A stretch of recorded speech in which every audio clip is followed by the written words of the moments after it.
สวัสดีครับตอนนี้เราก็อยู่กับพี่โอมนะครับบ้านบ่อปลาเราจะมาสัมภาษณ์เขาซะหน่อยเพราะว่าตอนนี้มีกิจกรรมแข่งเลี้ยงภายสารถ้วยฟาร์มที่เป็นไบมิชิแล้วก็เป็นซาไกเรามีฝากเลี้ยงไว้ที่นี่นะครับก็อยากจะถามพี่โอมนะครับคำถามแรกคือที่เห็นยังไงกับกิจกรรมแข่งเลี้ยงนะครับไม่ได้หมายถึงกิจกรรมแข่งเลี้ยงของเรานะหมายถึงกิจกรรมแข่งเลี้ยงโดยทั่วๆไปมีความน่าสนใจยังไงโอเคก็กิจกรรมแข่งเลี้ยงเนี่ยสำหรับผมสองคนเนี่ยก็คือมองว่ามันเป็นการแข่งเลี้ยงอ่ะที่เรามีโอกาสได้เงินถ้าเราเลี้ยงแล้วปลามันดีขึ้นปลามันสวยขึ้นไปกลับไปประกวดแล้วชนะเนี่ยเราก็มีโอกาสได้เงินคืนก็คือมันก็จะต่างกับที่ผ่านมาก็คือโดยส่วนใหญ่เนี่ยงานประกวดทั่วไปเนี่ยมีแต่เสียเงินครับเสียเงินค่าบ่ออย่างเดียวค่าบ่อค่าขนปลาค่าแฮนเดิลอันนี้คือในมุมมองของผมนะแข่งเลี้ยงและอย่างนึงก็คือว่ามันอยู่ในเกรดปลาเดียวกันปลามาล็อตเดียวกันเกรดเดียวกันราคาเดียวกันไม่มีแบบแพงกว่าถูกกว่าอาจจะมีแบบแบ่งเป็นขั้น A B C อะไรอย่างเงี้ยซึ่งก็ถือว่า A B C ในบางกิจกรรมในบางงานในบางฟาร์มที่เป็นอยู่เกรดมันก็ไม่ได้แย่มันก็ความงามมันก็ไล่ลดหลั่นลงมาแล้วมันอยู่ที่ว่าสกิลในการเลือกของแต่ละคนประสบการณ์ในการเลือกของแต่ละคนแตกต่างกันยังไงและส่วนตัวพี่เองมันเหมือนเป็นกิจกรรมร่วมกันระหว่างภายในครอบครัวเวลาเราไปเล่นปลากิจกรรมใช่ไหมฮะมันก็จะมีการเลือกปลาคุณชอบตัวไหนฉันชอบตัวนี้เหมือนมาช่วยกันมาช่วยกันเลือกช่วยกันแชร์ประสบการณ์ระหว่างครอบครัวคืออันเนี้ยทุกคนที่เล่นกิจกรรมอ่ะส่วนใหญ่จะรู้จักผมเชื่อว่าส่วนใหญ่จะรู้จักกันแล้วเวลามันเลือกปลาเนี่ยทุกคนอ่ะมีความหวัง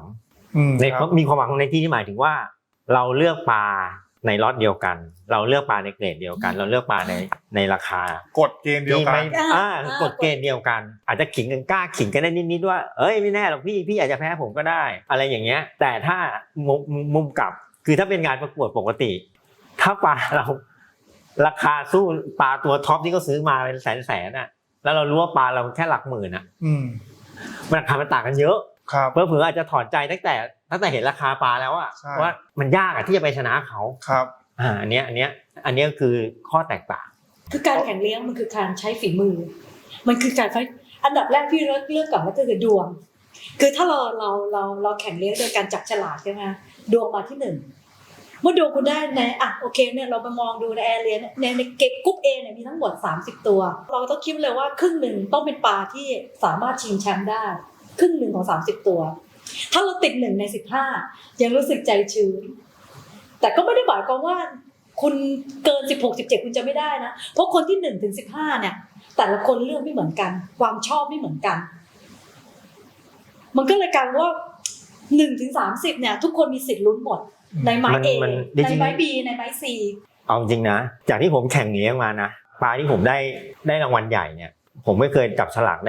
ด้ต้น1ใน10ไม่เคยมีครั้งหนึ่งนิสัยมีครั้งหนึ่งผมจับได้เบอร์1แต่เชื่อไหมว่าการจับได้เบอร์1เนี่ยบางครั้งเนี่ยเวลาเราเข้าไปเลือกอ่ะมันไม่สนุก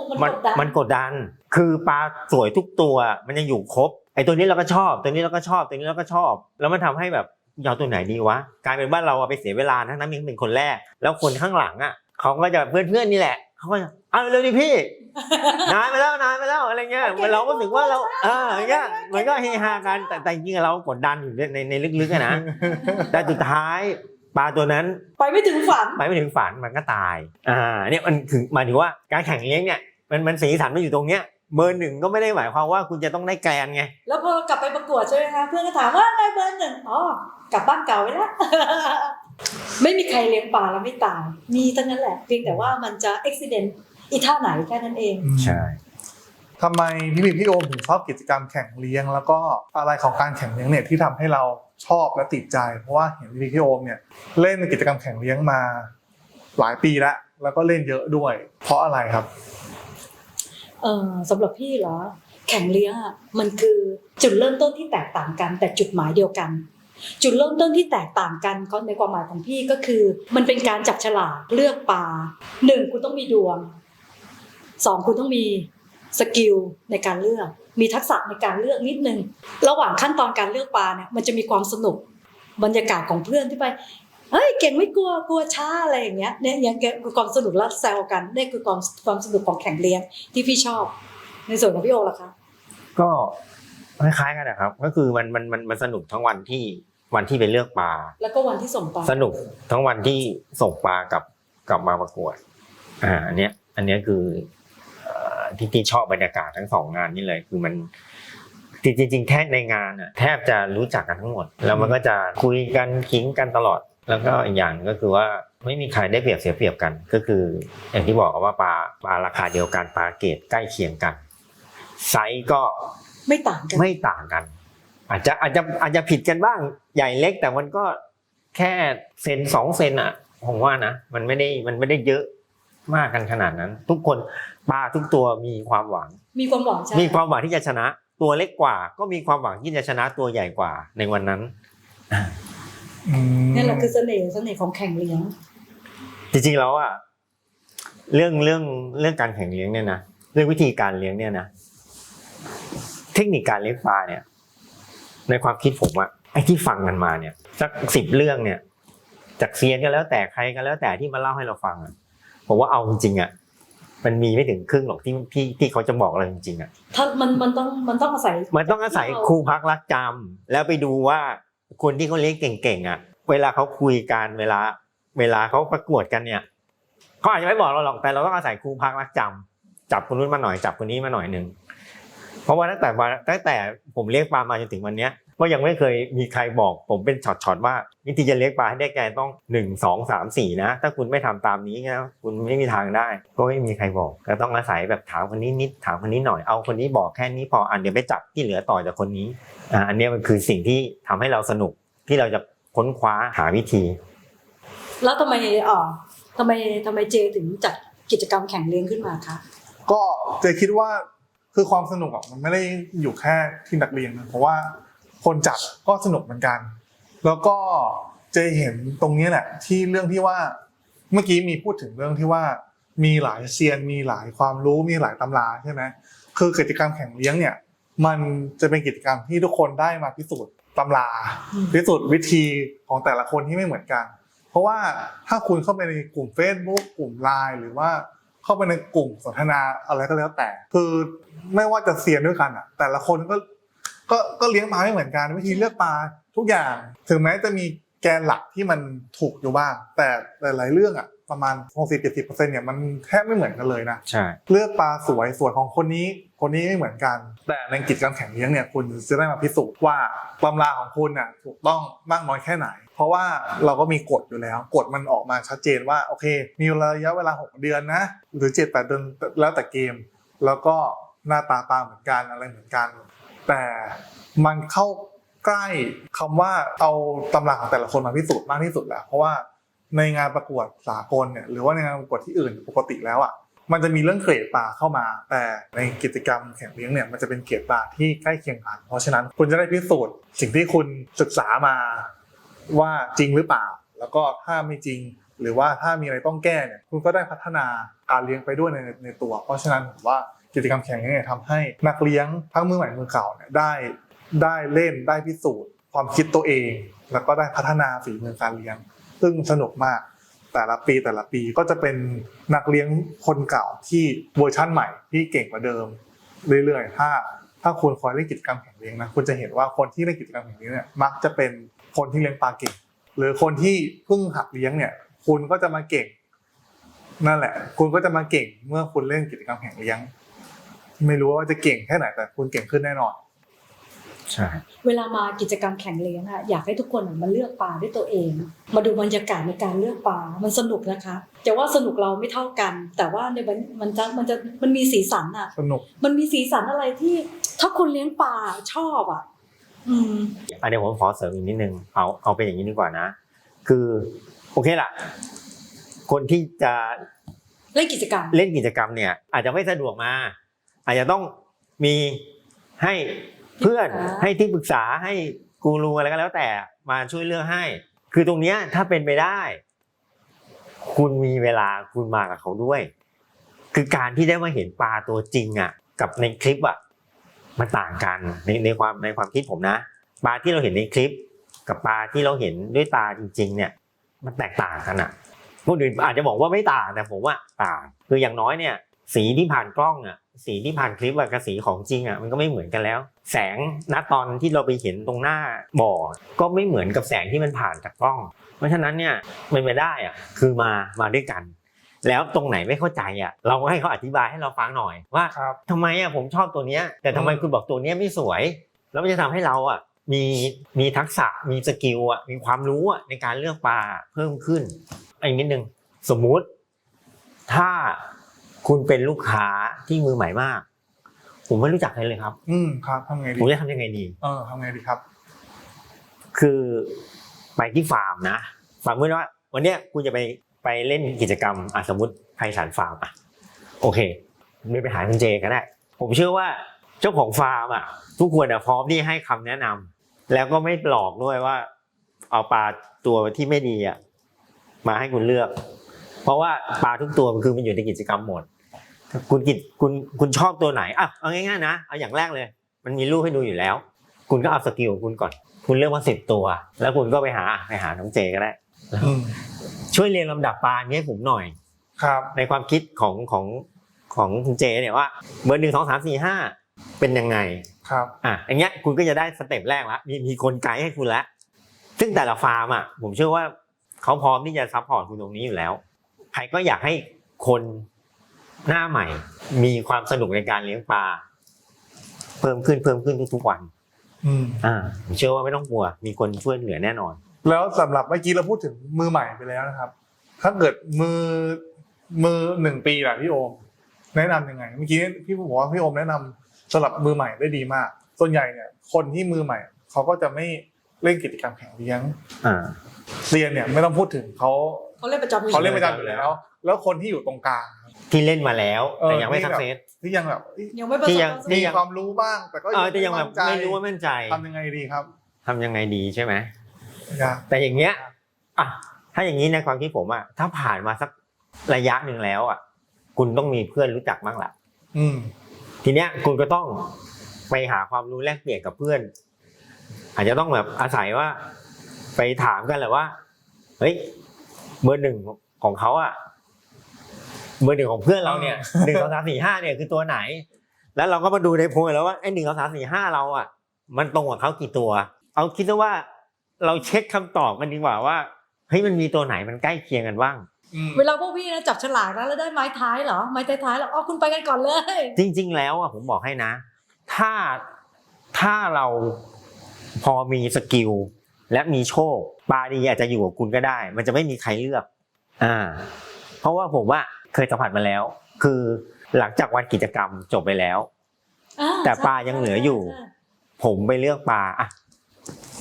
ปลาของเนี่ยซันกี้ตัวนี้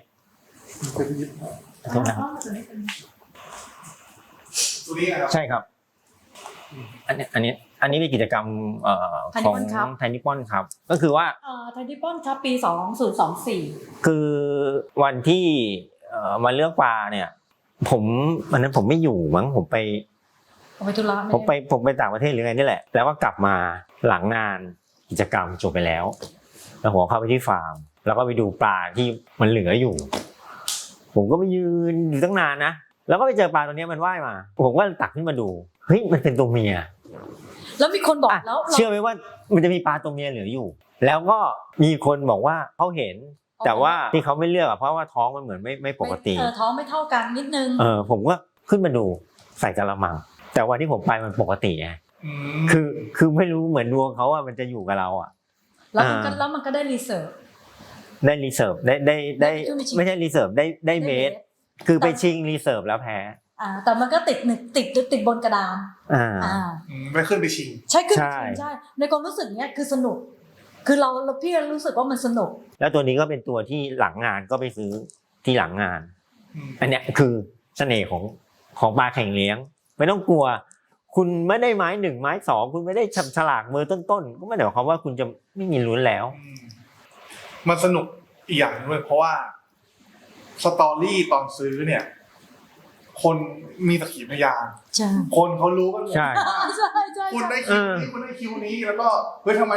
คนนี้ถึงไม่เลือกตัวนี้ แล้วมันถ้าเกิดตัวนี้มันตกที่เราแล้วเราได้รางวัลอีกนะมันจะสนุกมาก เพราะว่าคือตอนที่เราถ้าเกิดไปซื้อปลาปกติแล้วก็เลือกคนเดียวตัดสินใจคนเดียว หรือคุณมีเพื่อนแบบก็ช่วยกันตัดสินใจของบางคน แต่กิจกรรมแข่งเลี้ยงเนี่ยมันวันเลิกกับวันจบคนมันมาเยอะพร้อมกันแล้วก็สักขีพยานวันแรกสุดท้าย แล้วมันจะแบบ ไอ้คนได้คิวแรกนะไอ้วันเรื่องนะไอ้วันกลับมาประกวดเนี่ยแม่งกดดันที่หายเลยนะ เพราะว่ามันจะมีเพื่อนอะทักว่าเฮ้ยไหนดูปลามือหนึ่งเนี้ยไหนดูปลาคิวหนึ่งเนี้ยหน้าตาเป็นไงวะถ้าสวยก็รอดไปไงถ้ามันขี้เหร่นี่แม่งหายกันนะ รอบนี้ไพศาลเราได้ ตอนนี้เดนิชิของไพศาลฟาร์มเราเลือกตัวสุดท้ายปิดงานไม่มีคิวค่ะ no คิว ในส่วนบ้านเราก็ประมาณนี้ว่าเราไม่ค่อยมีดวงด้วย เราก็เลยลองรู้ว่า no คิว ซาไกก็โนคิวเหมือนกัน ซาไกก็ no คิวให้ก็จับคิวไว้ให้หมดก่อนเลย หมดแล้วใช่ไหมแล้วเราก็ไปยืนเล่นสบายๆ แต่ก็ไม่ได้ความว่ามันจะโชคดีทุกครั้ง ใช่ใช่ ครั้งนี้ก็อาจจะไม่แน่ รอดู เพราะปลาสวยก็ แต่ เย มัน อะ สนุกไงมันรู้สึกว่าอ๋อโอเคความกดดันมันหายไปแล้วแล้วเราก็ไปยืนเลือกไม่เอาตัวนี้เอาตัวนี้แบบคือตัวเลือกมันจะเหลือน้อยแล้ว มันก็จะกดดันน้อยหน่อยแล้วก็ความคาดหวังก็จะน้อยหน่อย แล้วทำไมเราถึงมาแบบว่าคอลแลบกันมาร่วมมือกัน เพราะว่าคนที่เล่นกิจกรรมที่ฟาร์มเราเนี่ยสามารถมาฝากเลี้ยงที่นี่ได้ก็คือแบบออฟฟิเชียลเลยนะครับซื้อปลากับเราแล้วมาฝากเลี้ยงที่นี่เริ่มมายังไง เลี้ยงปลาต้องมีเพื่อนถึงจะสนุกนั่นแหละคิดประมาณคอนเซ็ปต์อย่างนี้แหละ คือตอนแรกอะถ้าจำไม่ผิดอะหนึ่งเนี่ยช่วงปีหลังๆหลายปีหลังมาเนี่ยผมสองคนไม่ชอบเลี้ยงปลาเยอะยิ่งช่วงกิจกรรมล่าสุดของเจเนี่ยที่บ้านมีบ่อว่างอะประมาณ2 บ่อคือแบบมันว่างจนแบบว่าปิดบ่อไปได้อะมีใส่น้ำไว้เฉยๆรันน้ำไว้ล้างกองเสร็จแล้วถ้าพี่จำไม่ผิดได้คุยกับเจหรือเจคุยกับพี่ฟิกนี่แหละว่ากิจกรรมเจอ่ะมีลูกค้าบางคนอยากเล่นแต่เหมือนไม่มั่นใจในศักยภาพของบ่อที่บ้านอะไรอย่างเงี้ยหรือก็ไม่มั่นใจในแบบเฮ้ยเราจะเลี้ยงสู้เขาได้ไหมแต่อยากเล่นอ่ะ ครับ พี่2 คนก็เลยบอกว่าเฮ้ยไอ้บ่อเราก็มีว่างหรือเราจะลองคอลแลบกันดูไหม ครับ มันก็เลยเกิดเป็นโปรเจกต์นี้ขึ้นมา และอย่างหนึ่งบ้านเราก็คือบ้านเราเป็นที่ปิดอ่ะไม่ใช่ว่าทุกคนจะเข้าได้ เพราะว่าไม่ใช่ว่าอะไรแล้วนะคือเรามันไม่มีคนที่อยู่เป็นประจำเราก็จะเข้าเป็นเวลาเพราะฉะนั้นเนี่ยเราก็ไม่ได้สามารถจะให้ทุกคน walk in เข้ามาได้มันก็จะมีข้อจำกัดนิดนึง แต่จริงๆอะผมว่ามันเป็นข้อดีนะคือถ้ามีคน walk in เข้ามาได้ตลอดอะปลาที่คุณฝากเลี้ยงไว้อะมันจะไม่กิน มันจะกินอาหารได้ไม่เต็มที่หรอกเวลาคนเดินมาเดินเข้าเดินออกอะเขาก็จะตกใจเป็นตลอดแหละ แล้วเวลาพี่ถ่ายคลิปโชว์แล้วพี่ไม่ได้ปิดออฟไม่ได้อะไรอย่างเงี้ยอย่าซีเรียสนะคะเพราะว่าถ้าเราไปปิดออฟหรือเราไปตอนให้อาหารเราไปยืนใกล้ปลามันจะตกใจแล้วมันจะไม่กินนั่นแหละค่ะ มันจะมีผล พี่ก็จะไม่ค่อยตักปลาพี่จะมีเวลาตักของพี่อยู่ว่าถึง1เมื่อใกล้เวลาแต่งเมื่อใกล้เวลาคอนดิชั่นหรือมันป่วยอะไรอย่างเงี้ยเราถึงจะตักแต่ถ้าไม่จำเป็นพี่จะไม่แตะต้องเลยก็คือฟีดอาหารอย่างเดียว เพราะว่าถ้าตักบ่อยๆเราจะเมื่อย ฝั่งของเจเนี่ยที่มาคอลแลบกับที่นี่ก็เห็นว่าที่นี่ชอบเล่นกิจกรรมอยู่แล้ว เพราะฉะนั้นจะเป็นการเพิ่มภาระให้เขาไหมนะก็คิดว่าก็น่าจะเป็นการเพิ่มภาระที่สนุกแล้วกันเพราะว่าน่าจะลำบากกับเอนจอยไปพร้อมๆกัน ก็เป็นอะไรที่แปลกใหม่นะก็ไม่เคยฟีลนี้เหมือนกัน ก็ถือว่าโอเคนะก็สนุกนะไม่ไ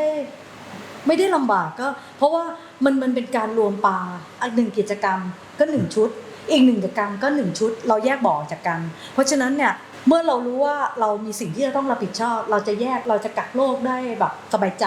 เราจะไม่รวมปลากันการรวมปลากันคือความสุ่มเสี่ยงสำหรับเรานะเราสำหรับคนอื่นเราไม่รู้นะแต่สำหรับเราเมื่อเรารู้แบบเนี้ยหนึ่งกิจกรรมก็1บ่อ1กิจกรรมก็1บ่อเข้าทีเดียวไม่มีกระปิดกระปอยให้เข้าอีกแล้ว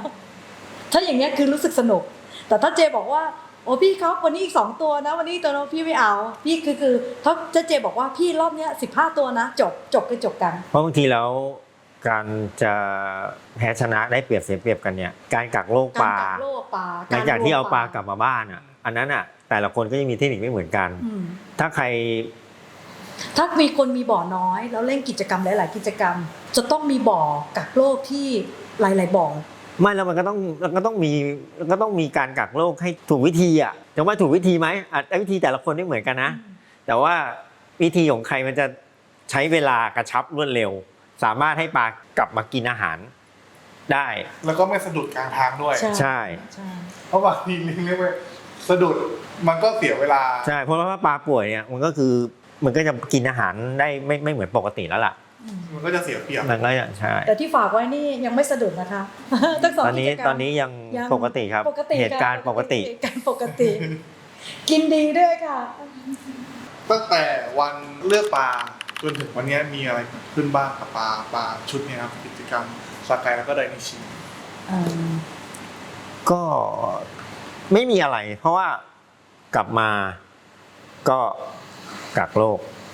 แยกกันออกแยกกันแยกระหว่างซากายกับเดนิชิออก แยกกัน2 ชุดเลย แยกเป็น2 ชุด แล้วก็ด้บอก ไม่มีอะไรมาปนทั้งนั้น ก็คุณกิจกรรมหนึ่งก็แยกไปกิจกรรมหนึ่งก็แยกไป แล้วก็ ตั้งแต่ออกมาก็คือปรับน้ำยังไม่ได้ให้อาหารแต่ทีเดียวตอนแรกนะคะสัก 2-3 วันแรกก็ปรับสภาพน้ำแล้วก็ดูว่าเขาเข้ากับน้ำที่บ้านได้ใช่ไหมเสร็จปุ๊บก็หลังจากนั้นวันที่4วันที่5ก็เริ่มทยอยให้อาหารแล้วก็ทุกอย่างตัวปกติกินได้โอเคแล้วก็หลังจากนั้นมาก็เรียกน้องมาเก็บรายละเอียด ครับ เรียกน้องแบงค์เก็บรายละเอียดละแต่ก็ไม่ได้เก็บทุกตัวบางตัวเก็บเฉพาะบางตัวที่คิดว่าจะต้องเก็บไม่ได้หมายความว่าเก็บทุกตัวใช่ตามวิจารณญาณ ไม่มีอะไรเพราะว่าตอนนี้ก็ไอ้แผลที่เก็บไว้ก็หาย หมดแล้ว ปกติหายเรียบร้อย กินดีแล้วปกติ คือในทั้งบ่อเนี่ยมันไม่ได้หมายความว่าทุกตัวมันจะเป็นแกนได้ทั้งหมด มันจะมีตัวที่มันจะฉายแววได้ เส้นทางไม่เหมือนกัน เส้นทางไม่เหมือนกัน ใช่เพราะฉะนั้นเนี่ยมันถึงวันถึงเวลาใกล้ประกวดอยู่ประมาณสัก2 เดือนนะเราจะรู้เลยว่าปลาตัวไหนมีลุ้นปลาตัวไหนไม่มีลุ้นในสายตาของพี่นะที่คนเลี้ยงแต่เรามองแค่ในวงของปลาที่อยู่ที่บ้านนะเราไม่ได้มองถึงของคนอื่นนะคะเราก็จะดูเลยว่าทั้งบ่อเนี่ย10 ตัวเนี่ยมันจะมีตัวไหนอ่ะที่มันจะพอลุ้น มีอะไรอยากบอกถึงทุกท่านที่ฝากปลาไว้ที่นี่ไหมครับ สำหรับทั้ง2 กิจกรรมของไพศาลฟาร์มนะคะทั้งไดนิชิแล้วก็ซากายก็ปกติดีค่ะ ปกติดีไม่เจ็บไม่ป่วย วย กินอาหารกันอร่อย ทุกอย่างยังอยู่ในการลุ้นแชมป์ก็ไม่มีอะไรครับทำเต็มที่ มีอะไรอยากเชิญชวนเขาไหมว่าเฮ้ยแบบมาลองดูสักครั้งหรืออย่างเงี้ย สำหรับคนที่อันนี้ก็เป็นแค่ประเด็นเดียวนะผมคิดว่าถ้าคุณมางานอ่ะ แล้วก็คุณมางานคุณก็จะเริ่มรู้จักแต่ถ้าคุณอยู่ คุณไม่มา คุณไม่มาก็ไม่รู้จัก ซึ่งผมว่าหลายๆคนในวงการหรือในกวนเลี้ยงปลาเนี่ยแต่ละคนเขาพร้อมที่จะ